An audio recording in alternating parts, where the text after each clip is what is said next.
आज 6 नवंबर 2025 से अघान यानी कि मार्गशीर्ष मास का शुभारंभ हो गया है। यह महीना भगवान श्री कृष्ण और भगवान विष्णु की उपासना के लिए अत्यंत पवित्र माना जाता है। इस मास में स्नान दान जप और तुलसी पूजा करने के बेहद शुभ फल मिलते हैं। भगवान विष्णु और श्री कृष्ण की कृपा से सुख समृद्धि एवं वैकुंठ धाम प्राप्त होता है। मार्गशीर्ष माह, जिसे मार्गशीर्ष या फिर अघान मास भी कहते हैं, हिंदू पंचांग का 9वां महीना है और ये कार्तिक के बाद आता है। वर्ष 2025 में मार्गशीर्ष माह का आरंभ हो रहा है 6 नवंबर दिन गुरुवार से और इसका समापन 4 दिसंबर दिन गुरुवार को मार्गशीर्ष पूर्णिमा के साथ होगा। धार्मिक मान्यताओं के अनुसार मार्गशीर्ष माह भगवान श्री कृष्ण को अत्यंत प्रिय है। इसके साथ ही मार्गशीर्ष माह में कुछ विशेष कार्य करने से आपके सारे कार्य एवं सभी मनोरथ पूर्ण होंगे।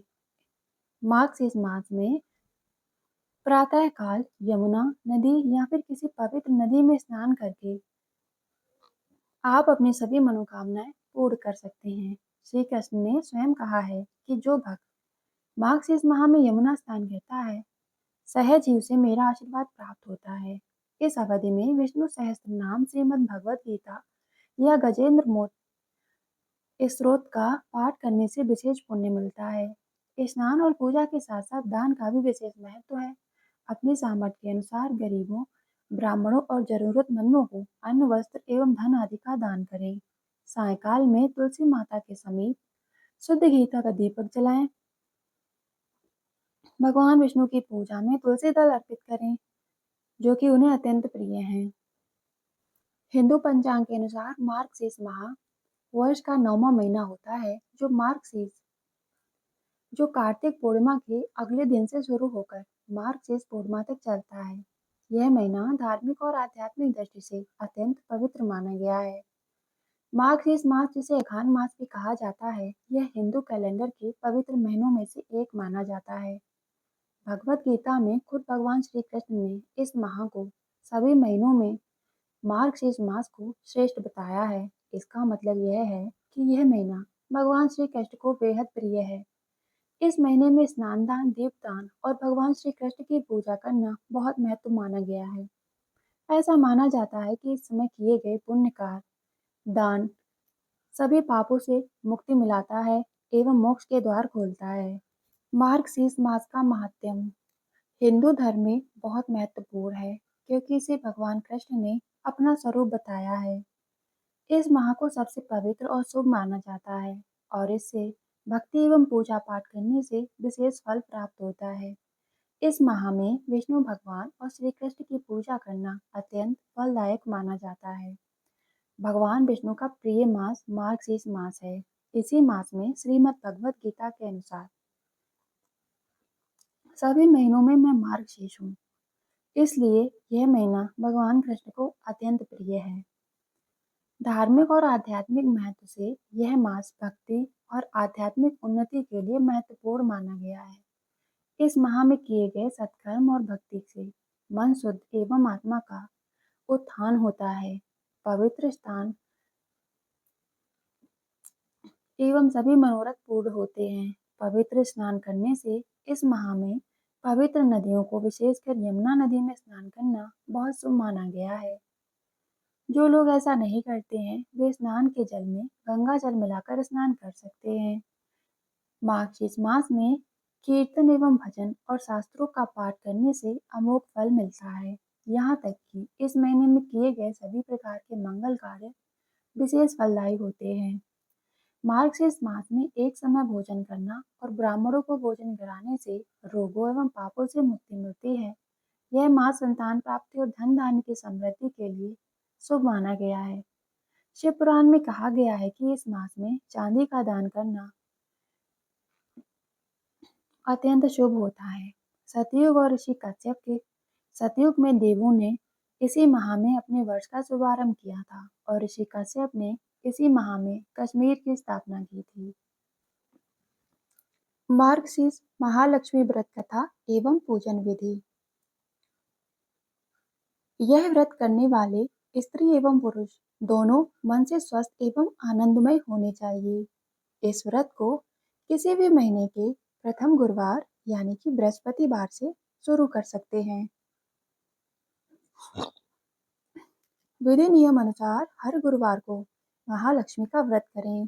श्री महालक्ष्मी की व्रत कथा को पढ़ें और लगातार 8 गुरुवार को व्रत का पालन करें एवं अंतिम गुरुवार को समापन करें। वैसे ये व्रत पूजा पूरे वर्ष भर कर सकते हैं। पूरे वर्ष भर हर गुरुवार के दिन देवी की प्रतिमा या फोटो के सामने बैठकर व्रत कथा को पढ़ें। शेष गुरुवार के दिन 8 सुहागनों या कुंवारी कन्याओं को आमंत्रित करें। उन्हें बीड़ा या आसन पर बिठाकर श्री महालक्ष्मी का रूप समझकर हल्दी एवं कुमकुम लगाएं। पूजा की समाप्ति पर फल एवं प्रसाद वितरण करें। इस कथा की एक प्रति उन्हें देकर नमस्कार करें। केवल नारी ही नहीं अपितु पुरुष भी यह पूजा कर सकते हैं। वे सुहागन या कुंवारी कन्याओं को आमंत्रित करके उनके हाथ में हल्दी एवं कुमकुम प्रदान करें तथा व्रत कथा की एक प्रति उन्हें देकर उनको प्रणाम करें। पुरुषों को भी इस व्रत कथा को पढ़ना चाहिए। जिस दिन व्रत हो उपवास रखें, दूध एवं फलाहार करें, खाली पेट ना रहें, रात को भोजन से पहले देवी को भोग लगाएं एवं परिवार के साथ भोजन करें। पद्म पुराण में यह व्रत गृहस्थ जनों के लिए बताया गया है। इस पूजा को पति एवं पत्नी मिलकर कर सकते हैं। अगर किसी पूजा में किसी कारण बाधा आ जाए तो औरों से पूजा करवा लेनी चाहिए एवं खुद उपवास अवश्य रखें। उस गुरुवार को गिनती में ना लें। अगर किसी दूसरी पूजा का उपवास गुरुवार को आए तो यह पूजा भी की जा सकती है। दिन या रात में भी पूजा कर सकते हैं।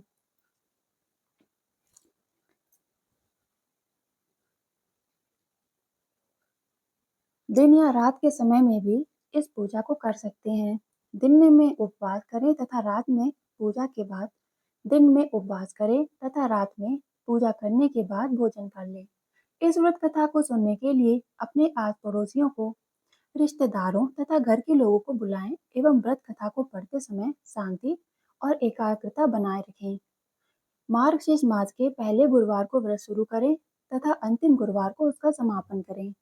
अगर माह में 5 गुरुवार आए तो पांचों गुरुवार को व्रत करें और फिर भगवान विष्णु एवं देवी लक्ष्मी की पूजा करें। आइए अब सुनते हैं मार्गशीर्ष माह में महालक्ष्मी व्रत कथा।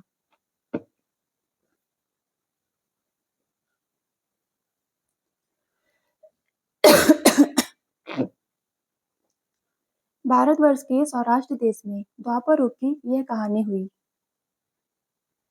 सौराष्ट्र में उस समय भद्रश्रवा नाम के एक राजा थे। वे बहुत पराक्रमी थे एवं उनकी रानी का नाम सूरज चंद्रिका था। रानी देखने में अत्यंत सुंदर और सुलक्षणा थी एवं पतिव्रता स्त्री थी। उन दोनों को 7 पुत्र थे तथा उसके बाद एक कन्या का वरदान मिला था।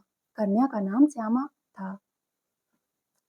एक बार महालक्ष्मी जी के मन में आया कि जाकर उस राजा के राजप्रसाद में रहें।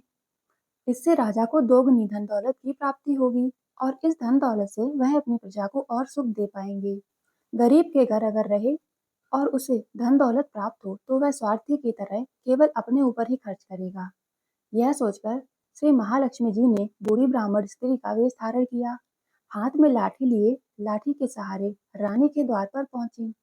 यद्यपि उन्होंने बूढ़ी औरत का रूप धारण किया था और उनके चेहरे पर देवी का तेज था। उन्हें देखते ही एक दासी सामने आई। उसने इनका नाम धाम एवं काम और धर्म के बारे में पूछा। वृद्ध ब्राह्मण का रूप रखे हुए महालक्ष्मी जी ने कहा, हे बालिके, मेरा नाम कमला है एवं मेरे पति का नाम भुवनेश है। हम द्वारिका में रहते हैं। तुम्हारी रानी पिछले जन्म में एक वैश्य की पत्नी थी। वह वैश्य अत्यंत गरीब था। दरिद्रता के कारण हर रोज घर में झगड़े होते थे तथा उसका पति रोज उसे मारता था। इन बातों से तंग आकर वह घर छोड़कर चली गई तथा वन में रहने लगी और खाली पेट इधर उधर भटकने लगी। उसकी इस दुर्दशा पर मुझे दया आई। तब मैंने उसे सुख संपत्ति देने वाला श्री महालक्ष्मी व्रत की कथा सुनाई। मेरे कहने पर उसने श्री महालक्ष्मी का व्रत किया। श्री महालक्ष्मी प्रसन्न हुई और उसकी गरीबी दूर हुई। उसका घर धन दौलत एवं संतान प्राप्ति से भर गया। बाद में पति पत्नी दोनों परलोक सिधार गए। महालक्ष्मी व्रत करने के कारण वे लक्ष्मी लोक में रह रहे हैं। उन्होंने जितने साल महालक्ष्मी का व्रत किया, उतने 1000 साल उन्हें सुख मिलेगा। इस जन्म के बाद उनका जन्म राजघराने में हुआ, परंतु वह श्री महालक्ष्मी का व्रत करना भूल गई। उसे यह याद दिलाने मैं यहाँ आई हूँ। बुढ़िया की बातें सुनकर दासी ने उन्हें प्रणाम किया तथा श्री महालक्ष्मी व्रत का किस प्रकार से किया जाए एवं इसकी विधि विधान क्या है, इस बारे में उस बुढ़िया रूप धारण किए हुए श्री लक्ष्मी देवी से पूछा। बुढ़िया की बातें सुनकर दासी ने उन्हें प्रणाम किया तथा श्री महालक्ष्मी का व्रत किस तरह किया जाए, इस बारे में पूछा। बुढ़िया रूप धारण किए हुए श्री महालक्ष्मी माता ने दासी को पूजा की विधि बताई। इसके बाद वह दासी माता को प्रणाम कर रानी को बताने अंदर चली गई। राज वैभव में रहते हुए रानी को अपने ऐश्वर्य का बहुत घमंड हुआ। संपत्ति तथा अधिकार की वजह से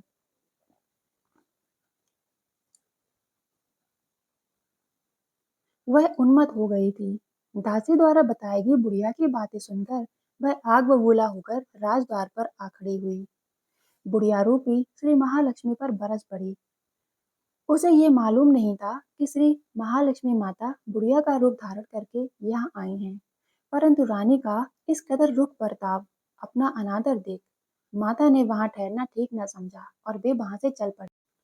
राह में उन्हें राजकुमारी श्यामा मिली। उन्होंने श्यामा को सारी बात बताई। श्यामा ने अपने और श्री महालक्ष्मी माता से माफी मांगी। माता को उस पर दया आ गई। उन्होंने श्यामा को श्री महालक्ष्मी व्रत के बारे में बताया। उस दिन अघान मास का यानी कि मार्गशीर्ष मास का पहला गुरुवार था। श्यामा ने परम श्रद्धा से महालक्ष्मी व्रत रखा। फलस्वरूप राजा सिद्धेश्वर के सुपुत्र मालाधार से उसका विवाह हुआ। वह धन दौलत ऐश्वर्य वैभव से माला माल हो गई। पति के साथ ससुराल में आनंद से दिन बीतने लगे। इधर श्री महालक्ष्मी का रानी पर प्रकोप हुआ। फलस्वरूप राजा भद्रशिवा का राज्य एवं राज कारोबार नष्ट हो गया। यहाँ तक कि खाने के भी लाले पड़ गए।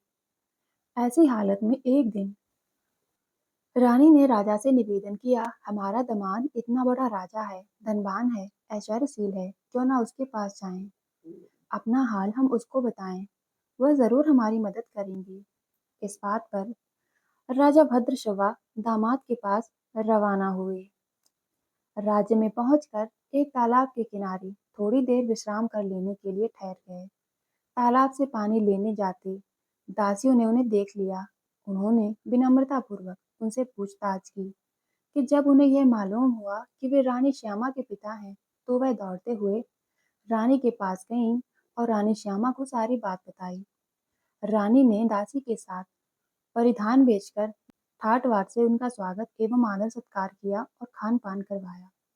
जब वे लौटने लगे तो सोने की मोहरों से भरा हुआ घड़ा उन्हें दिया। राजा भद्रशिवा जब वापस लौट रहे थे तो उन्होंने देखा कि रानी सूरज चंद्रिका खुश हुई। उन्होंने सोने की मोहरों से भरे उस घड़े का मुख खोला और बोले, हे भगवान, घड़े में धन के बदले कोयले हो गए हैं। यह सब महालक्ष्मी के प्रकोप से हुआ है। हमारी यह दुर्दशा में और कोई कसर नहीं रह गई है। इस बार रानी स्वयं अपनी कन्या के पास गई। वह दिन अघान मास का अंतिम गुरुवार था। श्यामा श्री महालक्ष्मी व्रत का पूजन कर रही थी और अपनी माता से भी करवाया। इसके बाद रानी अपने घर आई। श्री महालक्ष्मी का व्रत रखने पर फिर से उन्हें अपना राजपाट, धन दौलत एवं ऐश्वर्य प्राप्त हुआ और फिर से सुख शांति एवं आनंदमय जीवन व्यतीत करने लगी। कुछ दिनों बाद राजकन्या श्यामा अपने पिता के घर आई। उसे अपने घर देखकर सूरज चंद्रिका को पुरानी बातें याद आ गईं। यही कि श्यामा ने अपने पिता को एक घड़ा दिया था जिसमें कोयले भरे हुए थे। इसी कारण श्यामा को अपने पिता के घर आने पर उसका कोई आदर नहीं हुआ, बल्कि अनादर हुआ। अपने घर लौटने पर उसके पति ने पूछा, अपने मायके से क्या लाई हो? इस पर उसने जवाब दिया, वहां का सार लाई हूँ। पति ने पूछा, इसका मतलब क्या हुआ? श्यामा ने कहा, थोड़ा धीरज रखो, सब मालूम हो जाएगा। उस दिन श्यामा ने सारा भोजन नमक डाले बिना बनाया और पति को परोसा। पति ने चाखा, सारा खाना नमक के बिना बना हुआ है, इसलिए स्वाद ना आया। फिर श्यामा ने थाली में नमक डाला, इससे सारा भोजन स्वादिष्ट होने लगा। तब श्यामा ने अपने पति से कहा, यही है वह मायके से लाया हुआ सार। पति को उसकी बात सही लगी। फिर वह दोनों हंसी मजाक करते हुए भोजन करने लगे। कहा गया है कि इस तरह जो भी श्रद्धा भाव से श्री महालक्ष्मी की पूजा एवं व्रत करेगा, उसे माता की कृपा प्राप्त होगी एवं सुख संपत्ति शांति प्राप्त होगी। सभी मनोकामनाएं पूर्ण होंगी। परंतु यह सब प्राप्त होने पर माता की पूजा को भूल ना जाना। हर गुरुवार को व्रत पाठ अवश्य करना। इस तरह माता लक्ष्मी की महिमा भक्तों की मनोकामनाओं को पूर्ण करती है। आइए अब सुनते हैं मार्क्सिस्ट माह की एक दूसरी कथा। एक गांव में एक गरीब ब्राह्मण रहता था। वह नियमित रूप से जगत के पालनहार भगवान विष्णु की आराधना करता था। उसकी भक्ति एवं पूजा से प्रसन्न होकर उसे भगवान श्री विष्णु ने दर्शन दिए और ब्राह्मण से वर मांगने को कहा। तब ब्राह्मण ने लक्ष्मी जी का निवास अपने घर में होने की इच्छा जताई। तब विष्णु जी ने लक्ष्मी जी की प्राप्ति का मार्ग उसे बताया। उन्होंने बताया कि मंदिर के सामने एक स्त्री आती है जो यहाँ आकर उपले थोपती है। तुम उसे अपने घर पर ले आना। वही देवी लक्ष्मी है। विष्णु जी ने ब्राह्मण से कहा, जब धन की देवी माँ लक्ष्मी तुम्हारे घर पधारेंगी तो तुम्हारा घर धन धान्य एवं ऐश्वर्य से भर जाएगा। ऐसा कहकर श्री विष्णु जी चले गए। अगले दिन वह सुबह ही मंदिर के सामने बैठ गया। लक्ष्मी जी उपले थोपने के लिए आईं तो ब्राह्मण ने उनसे अपने घर आने का निमंत्रण दिया। ब्राह्मण की बात सुनकर लक्ष्मी जी समझ गईं कि यह सब विष्णु जी के कहने पर हो रहा है। लक्ष्मी जी ने ब्राह्मण से कहा कि मैं चलूंगी तुम्हारे घर, लेकिन इसके लिए तुम्हें मुझे महालक्ष्मी व्रत इसके लिए तुम्हें पहले महालक्ष्मी व्रत करना होगा। 16 दिनों तक व्रत करने और 16वें दिन रात्रि को चंद्रमा को अर्घ देने से तुम्हारा मनोरथ पूरा होगा। ब्राह्मण ने देवी के कहे अनुसार व्रत और पूजन किया। देवी को उत्तर दिशा की ओर मुख करके पुकारा। इसके बाद देवी लक्ष्मी ने अपना वचन पूरा किया। मान्यता है कि उसी दिन से इस व्रत की परंपरा शुरू हुई थी।